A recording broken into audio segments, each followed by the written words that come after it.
Why did the room fall silent the moment she stepped in? No one knew her name yet, but everyone could feel it, that quiet weight some people carry. Like the kind earned only from walking through hell and coming back changed. Private Lena Torres walked into the base gym that morning with the same quiet discipline she'd carried since her transfer. Nothing flashy, nothing loud, just her duffel bag slung over one shoulder and that steady, almost surgical calm in her eyes. But soldiers notice everything, especially the ones bored between deployments, always hungry for something or someone to talk about. And they saw it. The tattoo on her forearm. At first glance, it was small, dark ink, clean lines, but the more they looked, the more it spoke. A trident flanked by a dagger and coordinates beneath it, not just any ink, the kind you didn't wear unless you'd earned it. Someone laughed. "Nice try, rookie. That's stolen valor if I've ever seen it." The words bounced off the walls, echoing with smug confidence. Lena didn't react, she just kept walking. Another voice, sharper this time, laced with arrogance. "You even got the angle wrong. SEALs earned that, not printed it off Instagram." A small crowd gathered the way soldiers do when someone new disrupts their little world. They whispered, they pointed, some chuckled. Lena set her bag down, unzipped it slowly, pulled out her gloves, worn, scarred leather that had clearly seen better days. She began to wrap her hands, not fast, not defensive, just deliberate, like every motion had meaning. No words, no excuses. Then she stepped toward the heavy bag. Her first punch wasn't loud, but it was clean. The sound of knuckles connecting with sand and canvas echoed like a heartbeat through the gym. One hit, then another, and another. Each strike carried rhythm, sharp, precise, almost surgical. The kind of rhythm that comes from repetition under pressure, not from gym practice, but from survival. The laughter started to fade. One by one, their smirks turned to quiet stares. And still, she didn't look at them. Inside, Lena was fighting something else, not anger, but memory. The kind that creeps in through the back of your mind when you least expect it. The kind that smells like gunpowder and jungle rain. Her breathing steadied, her pulse slowed. Focus, control, always control. She'd been told once long ago, a real operator doesn't talk, she moves. So she moved. But the whispers still came, quieter now, poisonous threads weaving through the silence. Who does she think she is? Transfer from where? Bet she's someone's paperwork mistake. Lena's jaw flexed. She landed one more hit, hard enough to make the bag swing on its chain. Then the door opened. And just like that, the entire room froze. Commander Dalton had arrived. To most soldiers on base, Dalton wasn't a man, he was a myth. The kind of officer whose name carried stories across continents. Bagram, Basra, Fallujah, a man who didn't just lead missions, he survived them. His presence was sharp, commanding, every eye straightened before he even spoke. "Carry on," he said flatly, but his gaze was already scanning. Years of instinct told him when a room felt off, and this one did. Then he saw it. The tattoo. Lena hadn't bothered to roll down her sleeve. Sweat glistened on her forearm, the trident ink glimmering under the fluorescent lights. Dalton's step slowed. His eyes locked onto that mark and something shifted behind his expression. A flicker of recognition, then disbelief. He stopped cold. The air thickened. "Who?" His voice came low at first, like he was trying to believe what he saw. Then, louder, command voice. "Who authorized that insignia?" The entire gym went still. Laughter vanished. Conversation died. Every soldier froze mid-motion, turning toward Lena. Her gloves hung loose around her hands now. She turned slowly, meeting his gaze. For a moment, it was just silence. The kind that hums in your ears when adrenaline starts to rise. Lena didn't flinch.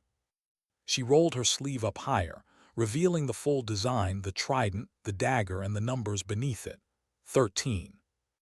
Dalton's face changed, not confusion now, recognition, shock, then something deeper, a flash of grief. The number wasn't just decorative. It wasn't just a tattoo. It was the mark of SEAL Team 13. A name that wasn't supposed to exist anymore.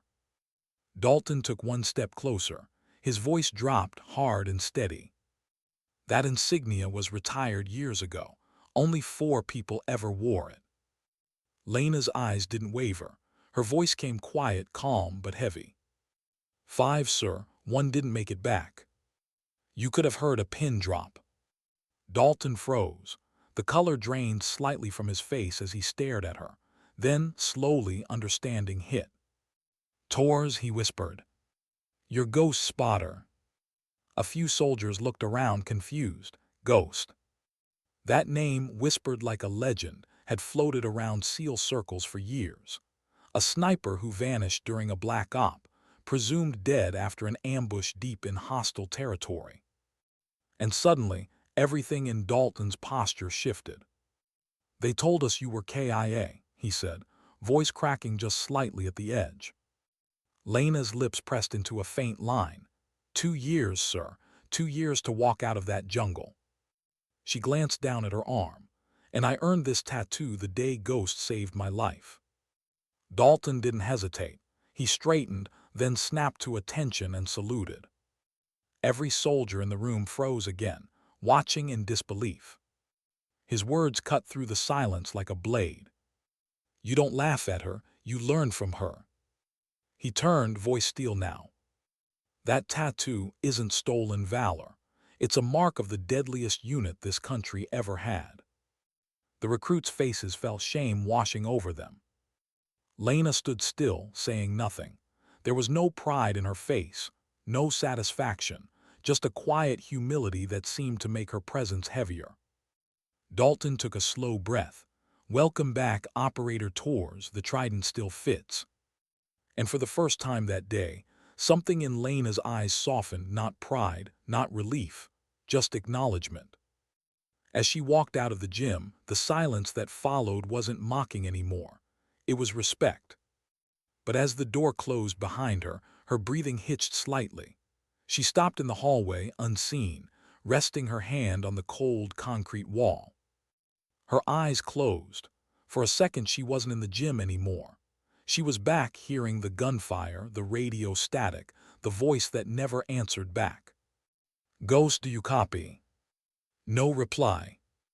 Just jungle sounds, just time, just loss. She opened her eyes again, steadying herself.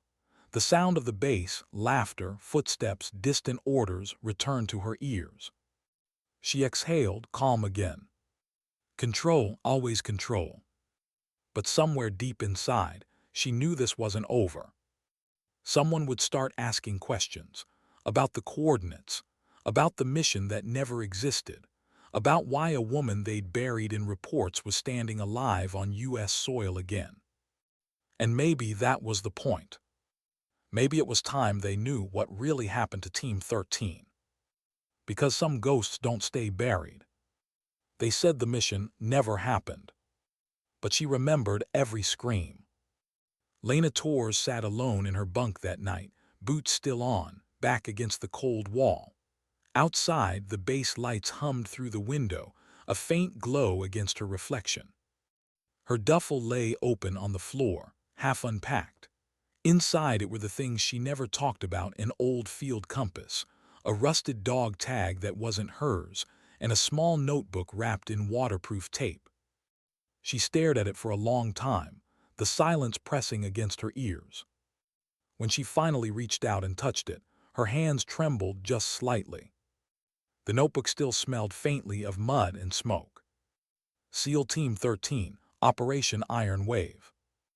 That was the first line written inside. The operation that didn't exist. She turned the page, a single phrase written in faded pencil. We are ghosts only until we are remembered. Her throat tightened. Ghost. That name, the one whispered by Commander Dalton today, had once belonged to a man who never missed.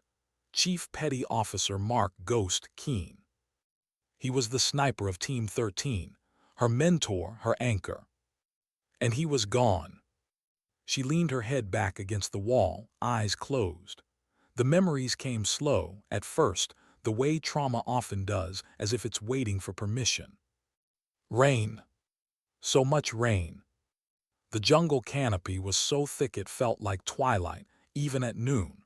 Their team had been deep in enemy territory, 2 days into a recon mission that was supposed to end quietly. It didn't. It never does. She remembered Ghost's voice crackling through comms. Tor's, eyes up, you're drifting right. She smiled faintly even now, hearing it. Back then, he always said it with that same dry calm, the voice of someone who didn't fear death anymore. That day, Team 13 moved through the jungle in 2 staggered lines. 6 men and 1 woman, 7 ghosts under rain. Their orders were simple: intercept a weapons convoy, confirm location, exfil. But command didn't know, or didn't care, that the convoy wasn't local militia. It was foreign black market contractors working under a covert flag. When the first explosion hit, it wasn't from their side. She remembered the sound before the heat, the thunder of soil erupting upward, the taste of metal, the confusion of shouts through headsets. Ghost had tackled her into the mud before the second blast hit. Ambush, break contact, North Ridge, go. Her world spun in fragments, leaves, fire, screams. The jungle became a furnace. She crawled, trying to see through the smoke. 2 of her teammates were already down. She could hear them, the faint calls, then silence. And then she saw Ghost, crouched behind a fallen log, rifle steady, eyes cold. Tors, get eyes east now. She obeyed, always did. She lined her scope with trembling hands, heartbeat pounding. Targets moved through the haze, silhouettes, dozens of them, coordinated fast. Sir, this isn't militia, she'd said, voice cracking. I know. He said it like he'd known all along. Then came the radio crackle, their comms jammed, distorted. Command wasn't answering. We're burned, Ghost had whispered. They sold us out. Lena had turned to him, confusion in her eyes, but he wasn't looking at her. He was watching the tree line, tracking movement with surgical calm. And then the scream. She didn't remember whose. Maybe hers, maybe someone else. The firefight that followed lasted minutes but felt like days. 7 operators against a force they couldn't count. One by one, her team fell. By the time the smoke cleared, it was only her and Ghost. Both wounded, both out of ammo. He looked at her through the mud and rain. You remember what I told you about control? She nodded, barely breathing. It's not about staying calm. It's about choosing what breaks you and what doesn't. Then he handed her his secondary weapon, his sidearm, and pointed north. There's a river 2 clicks out. You make it there, you live, don't look back.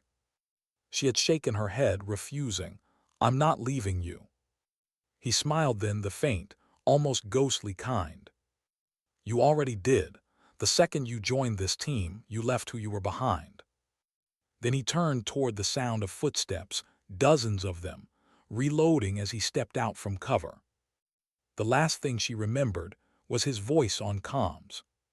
For the record, Tors, you were the best shot I ever trained. Static gunfire, silence. And then nothing. Lena's eyes opened now, back in her bunk. The memory felt as real as the concrete beneath her. Her pulse was steady again, too steady. She had walked out of that jungle 2 years later, starved, barely human. The official report said she died. She never corrected it. Because in a way she had. The woman who'd walked into that jungle wasn't the same one who walked out. She reached for the small, rusted dog tag on her desk. Keen, MR, the edges were still burned. She'd found it near the riverbank, half buried in ash. Her thumb brushed over it slowly. And then a knock. Sharp 2 taps. Her door creaked open. Commander Dalton stood there, No formalities this time. Just a man who'd seen too much and recognized the same in her. "You didn't file a debrief," he said quietly. "I wasn't asked to," Lena replied. He stepped in, closed the door behind him. The hum of the bass vanished. "They told us Team 13 was wiped," he said, voice low, "that no one made it out." "They were half right." Dalton studied her. "Why didn't you come back?" Her jaw clenched. "Because someone wanted us gone." That silence again, heavy, unspoken. Dalton finally said, "You think it was command?" "I think it doesn't matter," Lena said. "What matters is they buried the truth and the people who lived it." He exhaled slowly, rubbing the bridge of his nose. "If you're right, that insignia on your arm, it's going to raise questions." "Let them ask," she said simply. There was something in her tone, not defiance, but exhaustion. The kind that only comes from fighting invisible wars long after the shooting stops. Dalton nodded, finally understanding. "You're not here for a second chance, are you?" She looked at him, eyes steady. "No, sir, I'm here to finish something." He frowned. "Finish what?" She didn't answer right away. Her gaze shifted to the window, the night outside thick with mist. "Ghost gave me coordinates before she stopped. They weren't random, they lead somewhere." Dalton's eyes narrowed. "You think he left a message?" "I think he left proof." Neither spoke for a long time. The hum of the fluorescent light filled the silence. Finally Dalton said quietly, "You'll have to tread carefully. Not everyone wants ghosts coming back." Lena's lips curved faintly. "Then they'll have to deal with one." When Dalton left, Lena sat in silence again. Her pulse was calm, her breathing slow, but her mind was racing, replaying Ghost's last words. "It's about choosing what breaks you." She opened her notebook, turning to the last page, the one written in Ghost's handwriting, jagged and fatting. 13 wasn't erased, it was silenced. "Find them before they find you." The words blurred slightly as her eyes filled. She whispered, "I'm trying." The rain outside started again, soft against the metal roof. She turned off the light. The room went dark, except for the faint glow of the base perimeter lights outside. Sleep didn't come easy anymore. It hadn't for years. But as she lay there, eyes open, she knew one thing for certain: tomorrow she'd find Dalton again. And together they'd uncover what was buried. Because somewhere, buried beneath classified files and false reports, was the truth about SEAL Team 13. And if she had to walk back through hell to bring it to light, she would.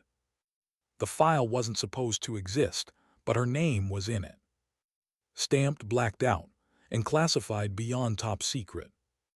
Lena Torres stared at the screen in the dim glow of the base archive room. The hum of old computers filled the silence, like the ghosts of data whispering through circuits.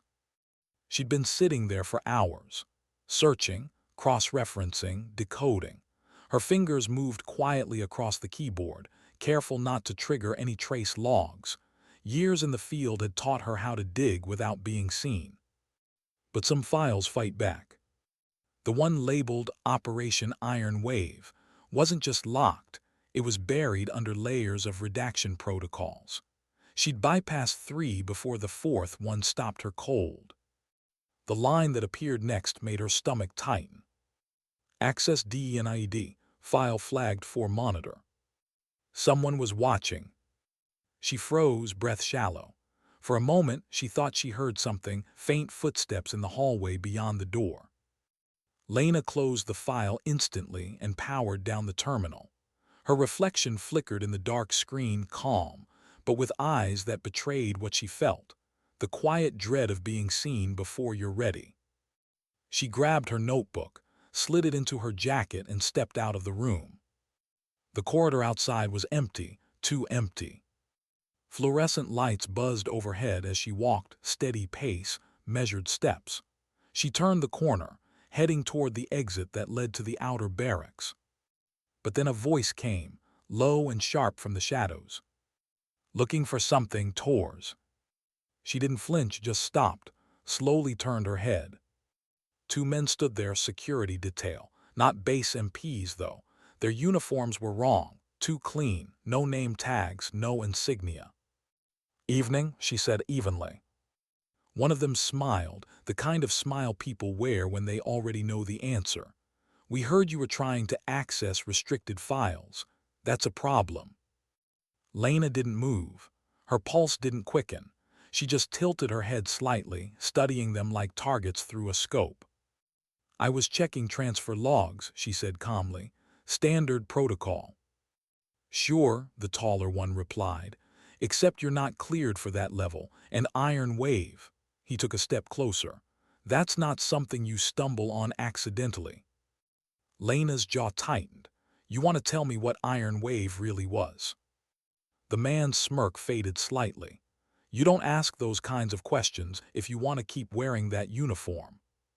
He motioned toward her tattoo, the trident still visible beneath her sleeve. Her voice softened. "You think I wear this for permission?" The man's eyes narrowed. Something in her tone made him uneasy. Before either could say more, another voice broke through from behind them. "Stand down." Commander Dalton stepped out from the far end of the corridor, his presence cutting the air like a blade. The two men stiffened. "Sir, we were just—" "I said stand down." His tone left no room for discussion. "She's under my jurisdiction now." The men exchanged a look, then stepped aside. But as they passed Lena, one of them muttered under his breath, low, deliberate, "Ghosts should stay dead." Lena didn't react, but the words burned into her mind. Dalton waited until they were gone before speaking. "You just made some noise," he said. "I know. Someone flagged your search." "I saw." He sighed. "You realize what that means?" She looked at him. "That I'm close." Dalton studied her face, steady, cold, unwavering. "You haven't changed." "You have," she said quietly. He smiled faintly. "Age does that." There was a pause, the kind filled with all the things they couldn't say. Then she asked, "What really happened after Iron Wave?" Dalton's expression darkened. "We were told Team 13 went rogue, that you disobeyed orders, compromised the mission, and engaged unauthorized hostiles." Lena stared at him. "That's the official report." He nodded. "It's what they told us." Her laugh was soft, bitter, convenient. Dalton hesitated, then said quietly, "They pinned it on Ghost, said he led you into an ambush." The air between them went still. Lena looked away, jaw clenched, her throat tightening. "He didn't." "I know." She met his eyes again, raw emotion flickering behind her calm. "He died covering my escape. He saved me." Dalton nodded slowly. "And someone wanted to erase that." "Not someone," she said. "Command." Dalton took a step closer, his voice dropping. "If you're right, we're talking about black budgets and shadow authorizations. You start digging there, they'll dig back. Then I'll dig faster." He sighed, shaking his head. "You always were impossible." She almost smiled. "You always said that was an asset." He gave a faint chuckle, then turned serious again. "What did you find in the file before it locked you out?" "Coordinates," she said. "Not the ones Ghost gave me, different ones. A supply depot long decommissioned, East Ridge sector off base." Dalton frowned. "That's been shut down for years." "Then it's the perfect place to hide something." Dalton thought for a moment, then said, "Meet me at 400. Bring nothing traceable." She nodded. As he walked away, she called after him, "Why are you helping me, sir?" He turned. "Because I owe Ghost more than a folded flag." 400 hours. The night was thick with fog when Lena arrived at the old supply sector. The air smelled of rust and damp concrete. The buildings stood like forgotten giants, hollow, silent, reclaimed by weeds. Dalton was already there, flashlight in hand, scanning the interior of a cracked warehouse door. "Motion sensors are dead," he said quietly. "No surveillance, either abandoned or scrubbed. Lena stepped past him, the beam of her light cutting through dust and shadow. The place was empty, crates, broken pallets, and silence. But something about it didn't feel right. The walls were too clean, the floor too recently disturbed. "Someone been here," she whispered. Dalton crouched beside a scuff mark, fresh tire tracks. "Recently." They followed them deeper into the building, until they reached a locked steel door at the back. "Think you can bypass it?" he asked. Lena didn't answer. She pulled a multi-tool from her pocket, knelt, and started working. The sound of metal scraping echoed softly in the dark. After a moment, the latch clicked open. The door swung inward, revealing a small, windowless room. Inside was a single metal desk. On it, a sealed black folder, and beside it, a recording device. Dalton approached first. "Looks like someone wanted this found." Lena picked up the recorder. It was old analog. She pressed play. A voice filled the room, distorted, male, familiar. "If you're hearing this, it means they failed to bury it. Operation Iron Wave wasn't recon. It was cleanup. They sent us to eliminate evidence, not retrieve it. They didn't expect us to ask questions." Lena's breath caught. The convoy we intercepted wasn't enemy supply. It was American, moving weapons to insurgent hands for off-book funding. We walked into our own government's shadow. The recording crackled, then went silent. Dalton's eyes met hers, cold realization setting in. Jesus Christ. Lena's hand shook as she whispered, "Ghost knew." Dalton turned toward her. He tried to expose it. "That's why they cut the comms." She nodded slowly, her voice trembling. "He wasn't just covering me. He was making sure one of us survived to tell it." The weight of it hit her all over again. The ambush, the betrayal, the years lost in silence. Dalton took a deep breath. If this recording is real, we're sitting on evidence of a government-sanctioned black op gone rogue. "Then they'll come for it," Lena said. "And for you." She looked down at the recorder, Ghost's voice still echoing faintly in her mind. "We are ghosts only until we are remembered." Dalton turned off the flashlight. "We move now, before they realize it's missing." They stepped out into the night, their footsteps quiet on the wet ground. The fog was thicker now, a gray veil that swallowed everything. Halfway back to the truck, Lena froze. "Lights," she whispered. Headlights, distant but moving fast. Dalton cursed under his breath. "They're here." They broke into a run, boots splashing through puddles, breath clouding in the cold air. The sound of engines grew louder behind them. Lena clutched the recorder to her chest, heart pounding. Not fear, just clarity. Ghost had died to protect the truth, and now someone wanted to bury it again. But not this time. By sunrise, her face was on every security bulletin, marked as a fugitive on her own base.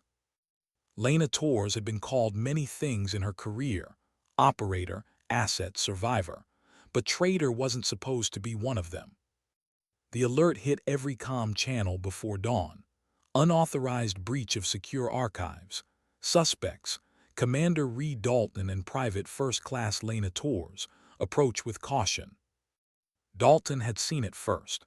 They'd been parked on the edge of the old supply ridge, the truck's engine idling low, fog rolling like slow-moving smoke through the trees. He turned off the radio and just stared ahead. "Well," he said quietly, "that didn't take long." Lena didn't answer. Her hands were clenched around the small recorder, Ghost's last words still echoing in her mind. Operation Iron Wave wasn't recon, it was cleanup. She looked out at the horizon, the base lights faint in the distance, just waking. The sound of morning drills drifted faintly through the fog. Somewhere in that noise were people who'd laughed at her tattoo yesterday, people who now believed she'd betrayed them. Dalton finally said, "They'll sweep the sector in under an hour. We need to move."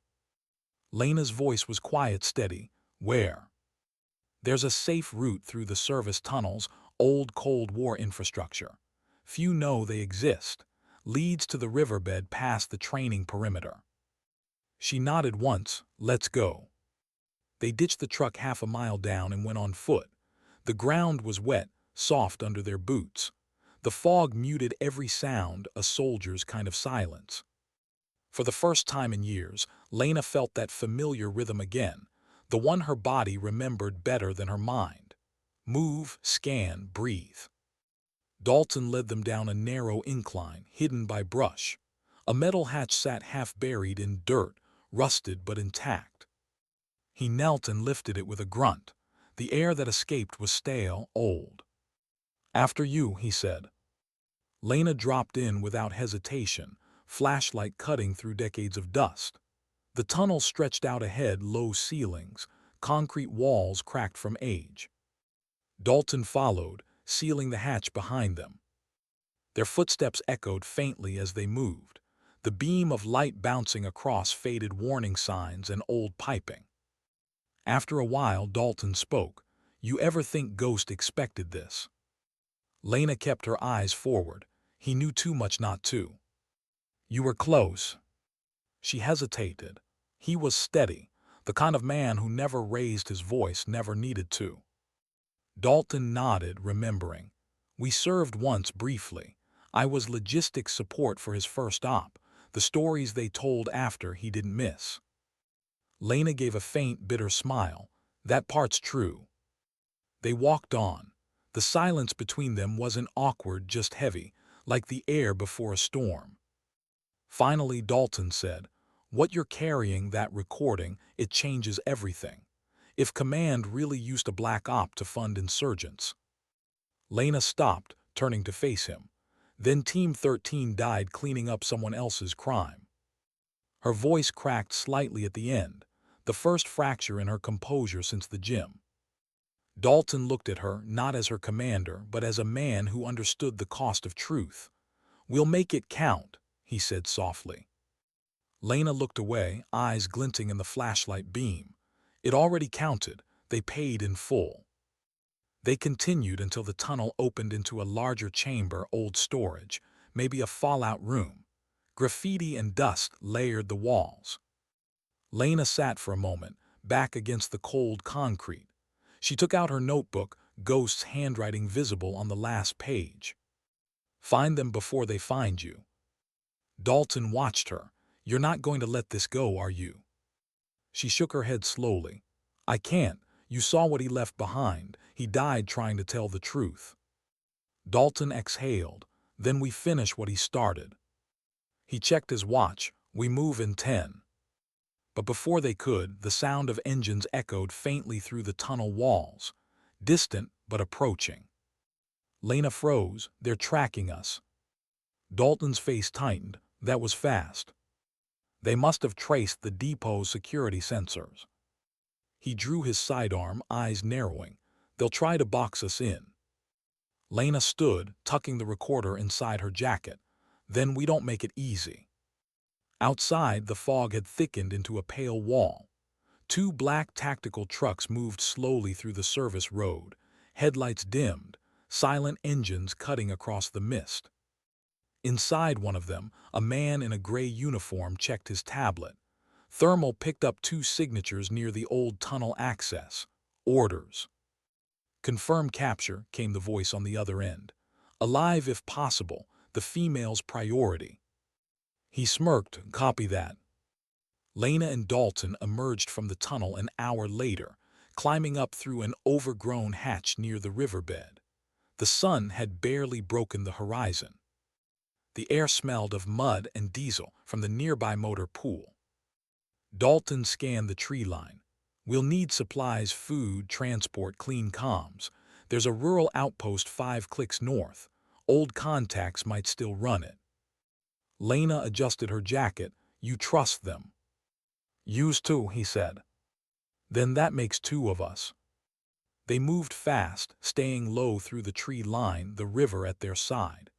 Lena's instincts guided her. She could still feel the ghosts of patrol rhythms in her muscles. Every sound mattered. Every pause meant survival. Halfway through, They spotted movement, faint flashes of black uniforms across the fog. Dalton cursed under his breath. Recon sweep, they're closing the perimeter. Lena pointed toward a ridge. High ground there, we can see their pattern. They climbed quickly, mud sliding beneath their boots. From above, they watched as 3 tactical units fanned through the forest, professional, tight formations. "This isn't base security," Dalton muttered. "These are contractors." "Private."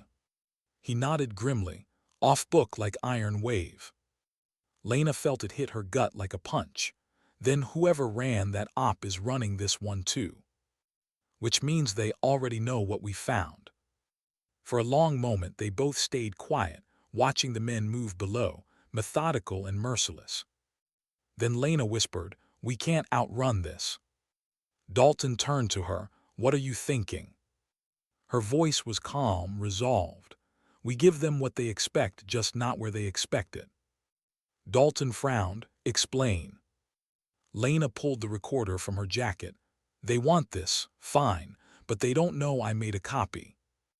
Dalton blinked. "You did what?" She gave a faint smirk. "Old field habit. Audio split onto 2 encrypted drives. One's here. One's already uploaded into a delayed relay cache." Dalton shook his head in disbelief. "You really never stopped being Ghost's protege."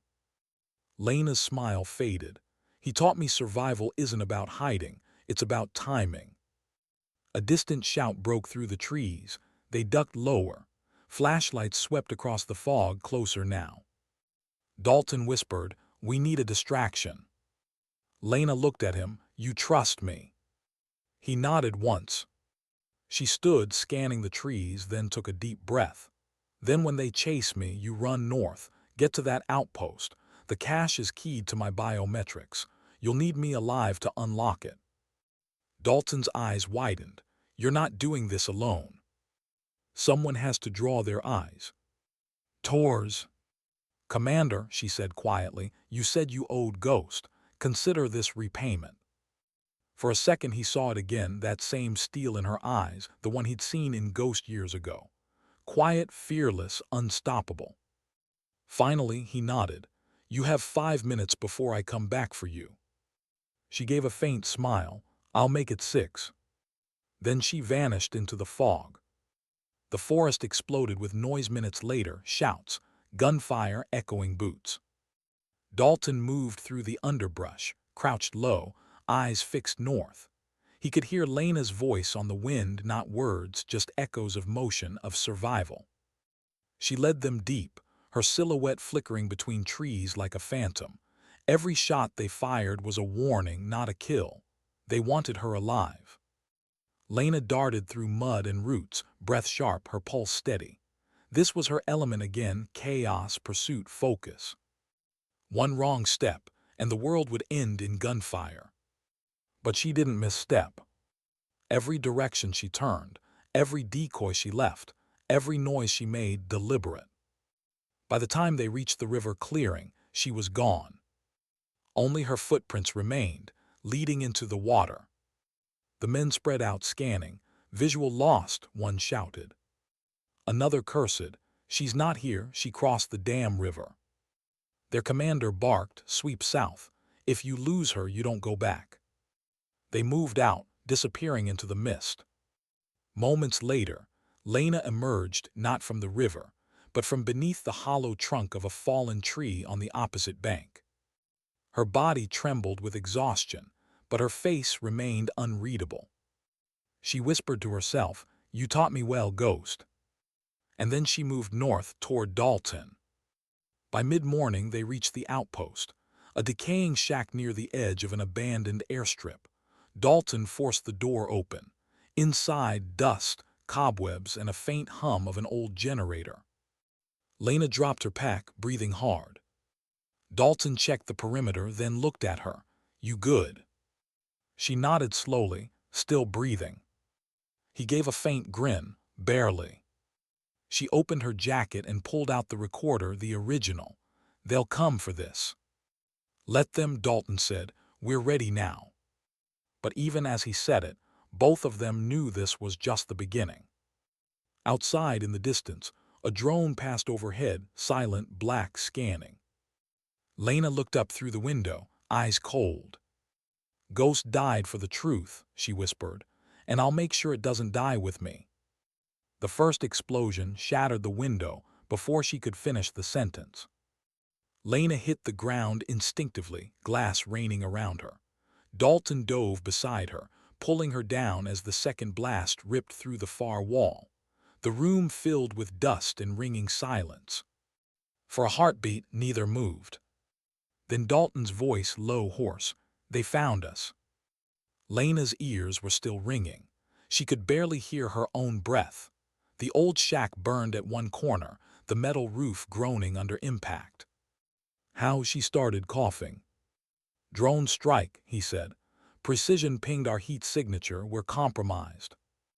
Another blast hit outside, closer this time, a shockwave that rattled the floor. Lena rolled behind a broken cabinet, pulling the recorder from her jacket and tucking it inside a reinforced pouch. "We can't stay here." Dalton nodded, chambering a round into his sidearm. "We move on my go." Through the smoke, she caught his eyes, steady, grim, the way they used to be before missions that no one wanted to remember. He gestured to the back exit. "Now." They broke through the side door and sprinted into the trees, the roar of another strike chasing them. Dirt and splinters erupted behind them. They ran until the forest swallowed the light. Half an hour later, they crouched by the edge of a ravine, catching their breath. The air smelled of fire and ozone. Dalton wiped soot from his face. "They're escalating fast. Whoever's behind this doesn't care about containment." Lena's breathing was controlled now, calm through discipline. "They care about silence." He looked at her, "and they'll burn a forest to get it." She reached into her pocket, pulling out a small flash drive. "They didn't get everything. This holds the copy." Dalton frowned. "I thought you said it was in a cache." "It is," she said. "This is insurance." He stared at her, then gave a dry laugh. "You really don't trust anyone." She met his gaze evenly. "Trust is earned, survival's learned."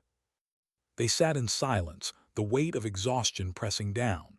Birds had gone quiet, even nature held its breath. Finally Dalton said, "You should have stayed buried tours." She looked at him sharply. He raised a hand. "I mean that as truth, not insult.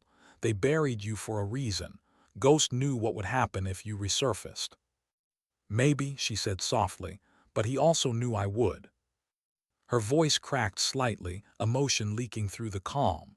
"He left those coordinates for me. He knew I wouldn't let go." Dalton watched her, the flicker of grief behind the soldier's mask. "Tell me something," he said.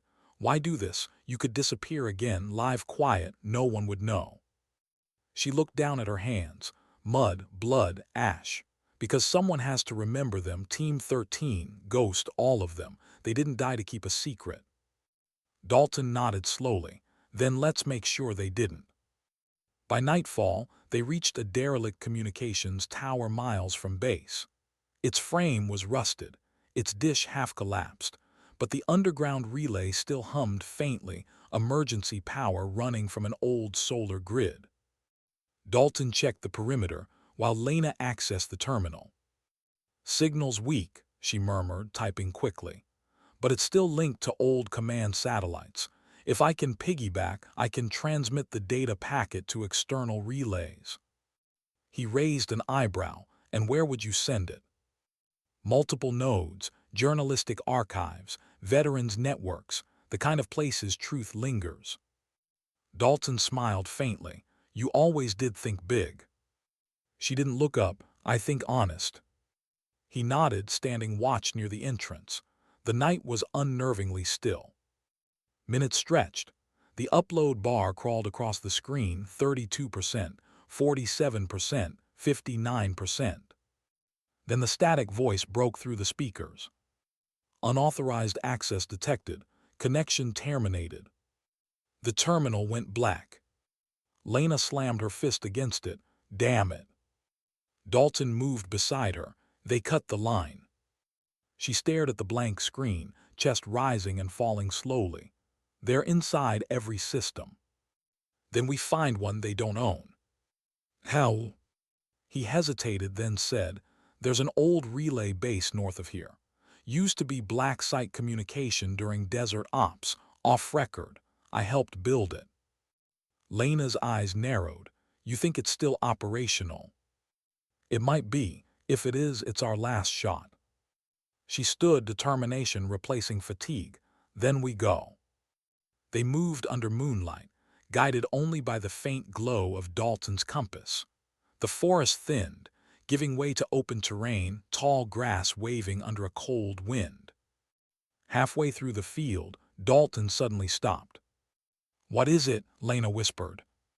He crouched, scanning the ground, tracks, boot prints, fresh. "Someone's ahead of us," he murmured. Before she could respond, a light flared in the distance, flashlight beams, moving in formation. Lena's instincts kicked in. She grabbed Dalton's sleeve, dragging him toward a ditch. They dropped low, hidden beneath thick reeds. Voices carried through the air, calm, professional, not grunts, operatives. "Command says they're heading north. They've got the drive. Orders are to retrieve and eliminate." Lena's heart tightened. "They know about the copy." Dalton's whisper came steady. "We need to flank right, cross the ridge, lose them in the quarry." They moved silently, low and fast. Every crunch of soil sounded louder than gunfire. Behind them, the voices grew distant, then paused. "Contact east." Searchlights cut through the dark. Bullets tore through the air. Lena hit the ground, rolling behind a fallen log. "Go." Dalton returned fire, 2 precise shots. The chase exploded into chaos. She crawled forward through the tall grass, adrenaline burning like fire in her veins. Each breath was measured. Each second mattered. When she finally reached the ridge, she turned back. Dalton was still in the field, trading fire. She shouted. He turned, motioning toward her. "Run, I'll catch up." She hesitated, every instinct screaming not to leave him. Then she saw the laser sight, a red dot gliding across his chest. "Dalton!" The shot rang out before the word left her mouth. He dropped. Lena froze, time fractured. Her mind refused to process what her eyes saw. The man who just risked everything for her collapsing into the grass, motionless. She ran toward him, bullets whipping past. She didn't care, not anymore. She reached him, pulling him behind cover. Blood soaked through his uniform, too much, too fast. "Stay with me," she said, voice trembling. "You hear me? Stay with me." Dalton's eyes fluttered open. "Guess, I'm not as fast as I used to be. Don't you dare joke right now." He smiled weakly. "Tors, listen." "No," she said, pressing her hand against the wound. "Save it." But he kept talking, voice barely above a whisper. "You finish this. Ghost, he'd be proud." Tears stung her eyes, mixing with dirt and smoke. "Don't you do this, Commander." He exhaled, slow, final. And then he was gone. Lena sat there, the world blurring around her. The sounds of gunfire grew distant, muffled, meaningless. She looked down at him, the man who had once saluted her in a gym full of laughter, the man who'd believed her when no one else did. Her jaw clenched. She picked up his weapon and the recorder. Her reflection caught in its metal surface, blood-streaked, eyes cold. No more running. The pursuit lasted hours, maybe days, time blurred. When she finally stopped, dawn was breaking again. She stood at the edge of the old quarry Dalton had mentioned, vast, silent, carved into the earth like an open wound. In the center, half collapsed under stone and rust, was a bunker. She moved toward it, every step heavier than the last. Inside, the air smelled of oil and dust. Power still hummed somewhere, a faint, stubborn pulse of life. She found the terminal, where Dalton said it would be. The screen flickered awake. "System boot sequence. Relay link standby." Lena plugged in the flash drive. Her hands trembled, but her resolve didn't. The files loaded Ghost's audio, Dalton's logs, the classified documents she'd recovered. The system asked for authorization. She stared at the prompt, "Enter operator ID." Her lips tightened. Slowly she typed TORS 13. A pause, then. "Access granted." She exhaled shakily. The transmission began. Progress bar, 10%, 24%, 37%. Outside she heard engines again, voices, boots. They followed the trail. Her pulse slowed, not fear, focus. She crouched beside the console, drawing her weapon. The upload climbed. 49%, 61%, 78%. Gunfire erupted outside, the sound of footsteps closing in. She whispered under her breath, "Come on." The screen flashed, 100%. Transmission complete. She smiled faintly, small, tired, triumphant. Then the door burst open. 5 armed men stormed in. She raised her weapon, but they didn't fire immediately. The leader stepped forward, the same man from the depot squad. "You just made a very big mistake, Tors." Lena's eyes met his. "No, I just made history." He lifted his rifle. "Where's the data?" "Everywhere," she said softly, "and nowhere you can reach." He hesitated too long. Lena fired first. The exchange was brutal and short. When the smoke cleared, the bunker was silent again, except for the faint hum of the transmitter still pulsing with the last packet of Ghost's message, bouncing across satellites. Lena stood, blood seeping through her sleeve, body shaking. She looked down at the recorder in her hand, cracked, still playing. "We are ghosts only until we are remembered." She whispered, "You're remembered now." Then she stepped out into the rising dawn, the horizon bleeding gold over the wreckage. Behind her, the bunker burned. Ahead, the truth was already traveling the airwaves, unstoppable. The world didn't end with gunfire. It ended with silence. When the last echo faded through the quarry, Lena Tors realized she could hear the wind again, soft, indifferent, almost peaceful. The transmitter still hummed somewhere behind her, its signal long gone. What she'd done couldn't be undone. She pressed a blood-streaked hand against the concrete wall, steadying herself. Her shoulder burned, each breath cutting like glass, but pain was distant, background noise to the single thought repeating in her mind. "It's out." Ghost's voice, Dalton's death, the coordinates, the truth, all of it now pulsing through servers, satellites, unknown inboxes. For the first time in years, she felt something close to relief and terror. She stumbled outside into dawn. The horizon was pink and smoke-stained. Birds circled high above the wreckage. Every inch of her uniform was torn, but she didn't care. Somewhere far behind, sirens wailed. Reinforcements were coming. She had minutes, maybe less. Lena limped toward the river, each step deliberate. The water was cold when she reached it, numbing her wound, washing blood into the current. She crouched low, splashing her face, and stared at her reflection rippling in the current. A stranger looked back, haunted eyes, streaks of soot and red, the faint shadow of the trident tattoo on her arm. She whispered, "You still fit." Then she turned and walked north, disappearing into the trees. By mid-morning, the leak had hit every internal network across the defense grid. Encrypted emails, cloud mirrors, archived caches. Within 2 hours, 3 independent journalists were already chasing it.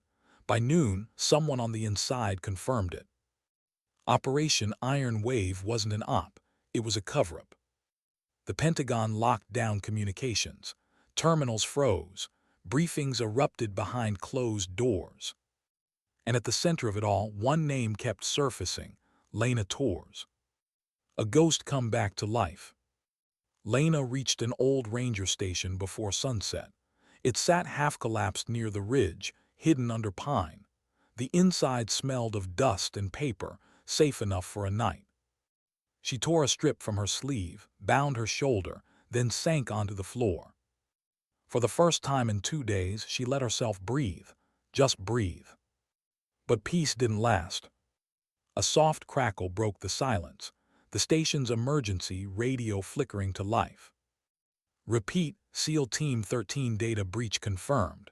Subject tours considered armed and hostile. Approach with lethal authority. Her jaw tightened, hostile. She switched channels, static, then a faint civilian frequency. Military whistleblower leak. Unverified reports suggest a female operative released files tied to covert funding. Her breath caught. It was already spreading beyond control. She turned the dial again. Sources confirm images of the insignia, Trident 13, matching the tattoo worn by the unidentified soldier in the footage. There it was, her arm, her mark, her proof. She shut the radio off. The quiet that followed was almost deafening. For years she dreamed of truth. Now that it was free, it felt heavier than the lies ever had. Night came cold and sleepless. Lena sat by a dying fire, Dalton's dog tags in her hand. She turned them over slowly, the metal catching the faint glow. She remembered his voice before the first mission they'd ever shared. The hardest part of coming home isn't what you see, it's what you remember. He was right. She closed her eyes and saw them again, Team 13. Faces half-lit by red light in the cargo hold, laughter before the storm. Ghost at the end of the row, quiet, checking his rifle. 7 of them, only her left. She whispered their names one by one until her voice broke. When the fire finally died, she whispered to the dark, "You're remembered now." At dawn, the crunch of tires snapped her awake. She drew her pistol, moving to the window. A black SUV rolled slowly up the dirt road, no lights, no markings. Her heartbeat stayed calm. She'd expected this. The door opened and a man stepped out. Civilian suit, dark glasses, posture too controlled to be ordinary. He raised a hand, empty. "Agent Keller, Internal Affairs. I'm here to talk, Ms. Torres." Lena stayed silent. He smiled faintly. "You've caused quite a storm. Half the command structure's in emergency session. They don't know whether to kill you or thank you." "Depends which side they were on," she said. Keller nodded, stepping closer. "The data you released, it's real, and it's chaos, but you also burned half a dozen active networks in the process. Good people may die because of that exposure." She met his gaze. There were already good people dying because of the lies. He studied her for a long moment, then said quietly, "Ghost trained you, didn't he?" Her breath hitched. "How do you know that name?" "Because he's not dead." The world tilted. Lena blinked. "That's impossible." Keller took another step. He went dark after Iron Wave, was extracted months later under a new identity. They buried the report to protect him and to erase the op. Your leak brought his file back into light. She stared at him, mind racing. "Where is he?" "Off-grid, somewhere even I can't reach. But now that your transmission's public, every ghost from that era is in danger, including him." She swallowed hard. "If he's alive, he'll find me." Keller shook his head. "Don't count on it, he's done fighting." Lena's voice dropped. "No one who's seen what we saw ever stops fighting, they just change how." Keller studied her like he was searching for something, faith, maybe, or surrender. He didn't find either. Finally he said, "They want you to surrender, publicly. You'll be charged, but they'll keep you alive, make you disappear quietly." "And if I do?" He sighed. "They'll send people who don't ask questions." She almost smiled. "They already did." Keller glanced back at his car. "Think about it, Torres. You lit the match. You don't have to burn with it." He turned, walked back toward the SUV. Before he got in, she called out, "Why tell me about Ghost?" He looked over his shoulder. "Because someone wanted you to know. He said if you ever surfaced, tell you he kept his promise." Her throat tightened. What promise? To watch your six. The SUV drove away, disappearing into the trees. Lena stood there long after it was gone, the wind cutting through the silence. Ghost alive. The thought felt unreal, like hearing an echo from another life. But deep down, she knew, if he'd stayed hidden all these years, there was a reason. And if he was watching her now, then this wasn't over. 3 days later, the leak hit international media. Major outlets ran headlines. Classified U.S. operation tied to illegal arms funding. Anonymous sources confirmed it. Congressional inquiries followed. The story spread faster than they could suppress it. Public opinion split wide open. Some called her a traitor. Others called her the conscience the military forgot it had. Footage surfaced, grainy video from the base gym the moment Dalton saluted her. It went viral overnight. "The trident still fits," the caption read. Across social feeds, soldiers, men and women who'd once doubted her, posted photos of their own tattoos, their own scars, with a single tag, Ghost 13. Lena watched it unfold from an old diner off the interstate, hood up, unrecognizable. On the screen above the counter, pundits debated her fate. If the allegations hold, this could rewrite Covertop's oversight for a generation. She's a criminal, plain and simple. Or maybe she's exactly what honor looks like when it refuses to die quietly. She turned away from the noise. The waitress poured her coffee without asking. "You look tired, honey," the woman said kindly. Lena smiled faintly. "Long week." "World's gone mad," the waitress sighed, glancing at the TV. "You think that soldier did the right thing?" Lena paused, staring at the steaming cup. "I think she did what she had to." The woman nodded. "Sometimes that's the same thing." That night rain hammered the motel roof. Lena sat by the window, watching tail lights smear across wet asphalt. The world was changing out there, because of her, because of them. She took out the recorder again, the cracked device still functional. She pressed play. Ghost's voice filled the small room. "If you're hearing this, it means the truth survived. And if it survived, so did you. Remember what I told you, Tors. Control isn't calm. It's choosing what breaks you and what doesn't." Her eyes filled, but she didn't look away. He was still guiding her, even now. She whispered, "You kept your promise." Outside, sirens wailed faintly in the distance. City noise, not pursuit. For once, the sound didn't make her flinch. She leaned back, exhaustion settling like gravity. Tomorrow would bring hearings, accusations, maybe arrests. But for tonight, she could finally breathe without the weight of a secret pressing against her chest. She closed her eyes, and for the first time since that jungle, she slept without nightmares. Morning light broke through the thin motel curtains. A knock came at the door, 3 soft taps. Lena woke instantly, hands sliding to her pistol. Another pause, then a voice, familiar, low, rough around the edges. "Tors, it's me." Her heart stopped. She crossed the room slowly, opened the door just an inch. There he was. Older, scarred, eyes the same gray she remembered from the rain, Ghost. For a long moment, neither spoke. Then he said quietly, "You did it." She swallowed hard. "They said you were dead." He smiled faintly, almost. "You watched this whole time." "I had to. You were safer thinking I was gone." She stepped aside, letting him in. The air between them felt heavy with everything unspoken, grief, guilt, relief. He looked around the small room, then back at her. "You changed everything, Lena." She shook her head. "I just told the truth."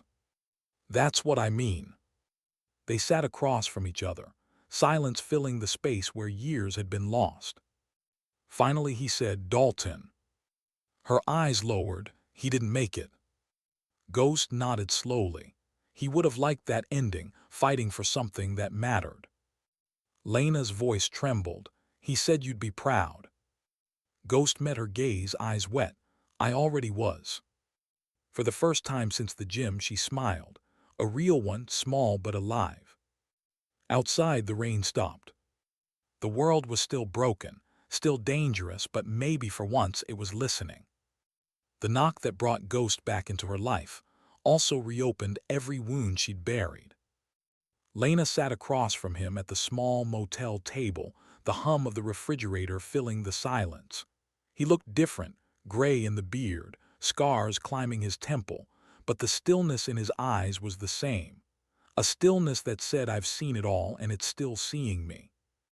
Neither spoke for a while. Sometimes survival steals language. Finally he said, "You leaked the truth." She nodded. "They'll come for you." "They already did." He gave a faint smile. "You always were better at surviving than the rest of us." She studied him. "Why didn't you tell me you were alive?"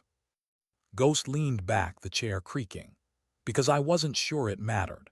They needed me gone so they could close the books on Iron Wave. If I'd surfaced, they would have erased you too." Lena's jaw tightened. "They tried anyway." He sighed. "Yeah, but now it's different. Now they have to face it in daylight." Outside, traffic hissed through wet streets. The city was waking, unaware that two ghosts were sitting in a cheap room rewriting military history. Ghost looked at the small recorder on the table, the same cracked device that had carried his voice through fire. "You kept it." She nodded. "It reminded me that silence isn't peace." He stared at her a long moment, then said softly, "You remind me of what we were supposed to be." Lena almost laughed. "And what was that?" "Accountable." By the end of that week, the hearings began. Washington buzzed with words like oversight and reform. The footage of Dalton saluting her played on loop in every news cycle. Protesters held signs outside the Capitol. "Honor the GHOSTS and truth is patriotism." Lena watched from a safe house 2 states away, hidden under Ghost's network of old contacts. Every headline carried her name, every anchor dissected her motives. Ghost muted the TV. "They'll call you in eventually." "They can't prove where I am." "They don't need to, you'll go." She looked at him. "You think I should?" "I think you need to." Lena turned toward the window. "If I walk into that room, I don't walk back out." He rose, stood beside her. "Maybe not, but someone has to stand there and remind them who paid the price." Her reflection met his in the glass, 2 shadows framed by sunrise. "Will you come with me?" she asked. Ghost shook his head. "They still think I'm dead. That's my advantage and yours. Use it." 3 days later, she did what no one expected. She walked straight into the federal building in Arlington, unarmed, head high, the trident on her arm visible for every camera. The hall went silent as she passed. Reporters shouted questions. Flashbulbs cut through the air. "Lena, do you regret leaking the files? Are you afraid of prison? Was Dalton complicit?" She said nothing, only one sentence when she reached the microphones outside the hearing chamber. "Truth isn't treason." Then she went inside. The hearing lasted 8 hours. Generals, senators, analysts, they all spoke in polished phrases about containment and national interest. When it was her turn, Lena stood. The room quieted. She told them what really happened in the jungle, how orders were falsified, how Team 13 was sent to erase evidence of corruption, not enemy threats, how men she'd called brothers died believing they'd been betrayed by their own. She didn't cry, she didn't plead. She just told it straight, measured, human, undeniable. When she finished, one senator leaned forward. "Private Tours, do you understand the damage you've caused to national security?" Lena met his gaze. "I understand the damage caused by lying about it." The room went silent again. Someone in the back, an older Marine, started to clap. One, then another joined. Then the entire audience, slow and steady, not loud but resolute. The panel recessed early. Outside, reporters called her the quiet rebel. Soldiers posted her quote beside the SEAL creed. Ghost watched it all from a small bar on the edge of town, unseen, a faint smile ghosting his lips. That night Lena sat alone in the safe house kitchen, the weight of the day finally settling. She'd expected anger, fear, guilt, but what she felt was emptiness, the kind that comes after finishing a mission that defined you. She poured herself a cup of black coffee, stared at Dalton's tags on the counter. "Now what?" she murmured. The answer came from the shadows. "Now you live." She spun, weapon drawn, then lowered it when she saw Ghost in the doorway. "You move like a rumor." He smiled faintly. "Old habits." He stepped closer, his presence grounding her.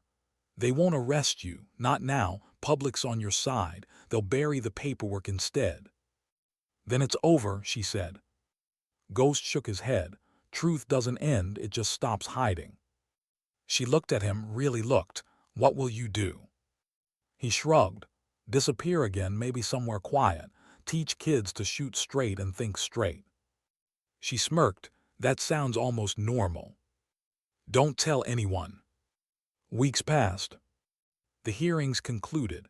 Several high-ranking officers resigned. A new oversight board formed. Headlines moved on to the next crisis. But for those who had listened, the ones who'd served, who'd lost, the story stayed. Veterans mailed her letters she'd never open. Families of the fallen sent photos, small notes that simply said thank you. One arrived without a return address. Inside was a single sentence: "You finally made the ghosts rest." No signature, just a small folded flag pin taped inside. She knew who sent it. Spring came early that year. Lena found a cabin near the mountains, far from bases, far from noise. The air smelled of pine and rain. Every morning she ran the same trail, 5 miles up, 5 back, like a promise to herself that she was still alive. Some days she caught herself expecting footsteps beside her, the quiet rhythm of Dalton's stride or Ghost's slow chuckle behind her. They weren't there, but somehow they were. At night she'd sit on the porch, notebook in hand, writing pieces of the story she'd never told, the human parts, the quiet ones. The way Ghost always double-checked everyone's gear without saying why. The way Dalton carried extra rations just in case someone else went hungry. The way the jungle smelled before it burned. She wrote it all down, not for the world but for herself. One evening, a black SUV appeared at the edge of her drive. Her hand went to the pistol at her hip before she recognized the figure stepping out, Agent Keller. He approached slowly, holding up a folder. "Relax, not that kind of visit." "What kind then?" "The official kind. The board closed its findings today." She raised an eyebrow. "And?" "They cleared your record, posthumously, technically." She almost laughed. "So I'm officially dead again." "Seems to be your brand." He handed her the folder. Inside, a commendation. Dalton's too. Quiet recognition, nothing public, you know how it works. She didn't take it. "You went through all this trouble just to deliver paper." Keller shook his head.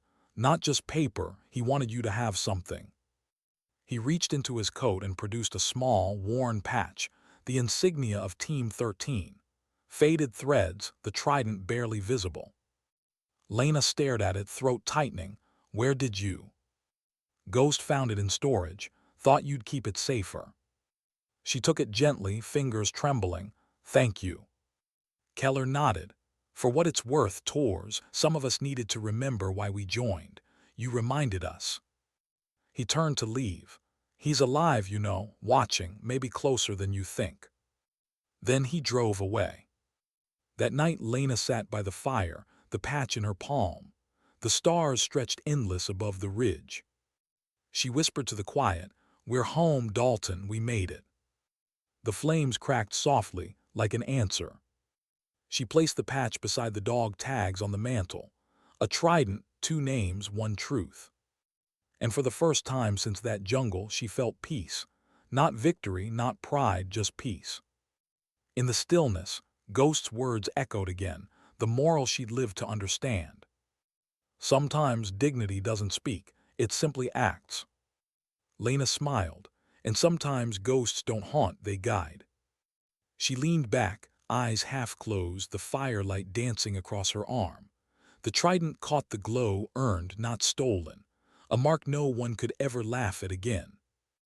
Outside, the wind shifted through the trees, carrying the faintest whisper of voices long gone. Team 13. Remembered. Morning broke slow over the mountains, light spilling across pine and frost. Lena Torres sat on the porch steps of the cabin, a mug of coffee steaming in her hands. The forest breathed around her, birds, wind, a world that no longer needed permission to be quiet. Weeks had passed since Keller's visit. The noise of headlines had dulled to background static, replaced by new wars, new crises. But the truth she'd set loose still lived, tucked in archives, mirrored on drives, whispered by those who'd served and those who'd lost.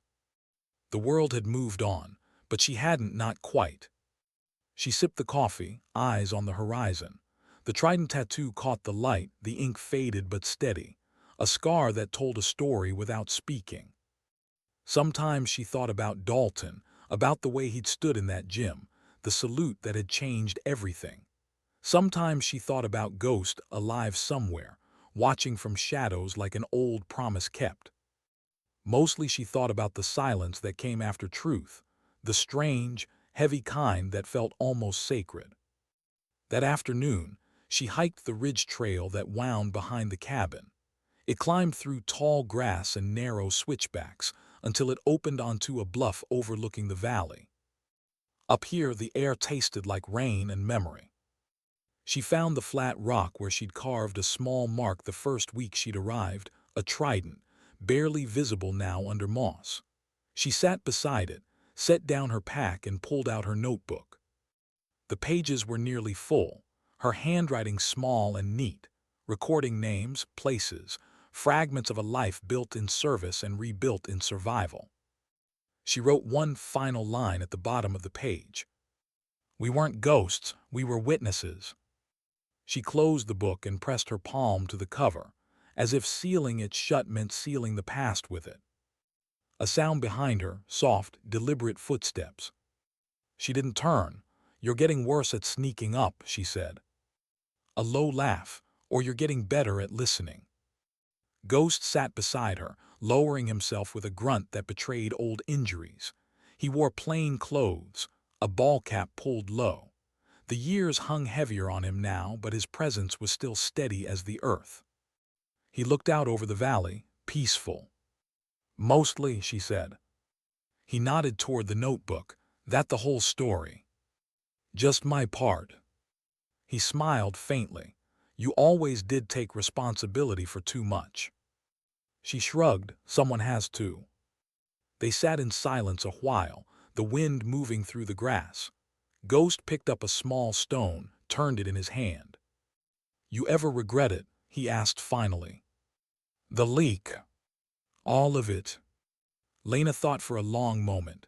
Regret, not the word. I wish it hadn't cost so much, but truth always collects a toll. He nodded slowly. Dalton would have said the same. "Yeah," her voice softened. "He deserved better." "So did you." She smiled, eyes glistening. "We all got what we earned. Some of us just earned scars." Ghost chuckled quietly. "You sound like a commander." "Never wanted to be one." "You became one anyway." The wind shifted, bringing the scent of rain. Thunder rolled somewhere far away, not threatening, just reminding. Ghost rose first. "You heading back?" "In a bit."